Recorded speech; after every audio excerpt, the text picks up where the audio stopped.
એ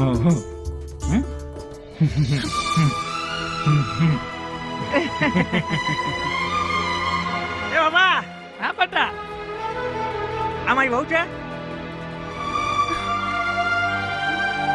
એ મારા લગન હાજર થવાના. એ તું મારા ઘેર આવીશ ને તો આપણે ગરગા રમીશું. એ તું રહી કેમ? જો તું રહીશ ને તો મારી ભાઈને કહી દઈશ. એ ભાલી,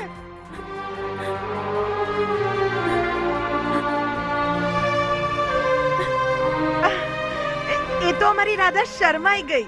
તમે ચિંતા ના કરો. કરશનભાઈ, તમે દાડો નક્કી કરો એટલે આપણે ઘડિયા લગન લઈ લઈએ. અને આ હો, બીજી કોઈ વાતની તમે ચિંતા ના કરતા હો. ભાઈ હવે અમારે શેની ચિંતા?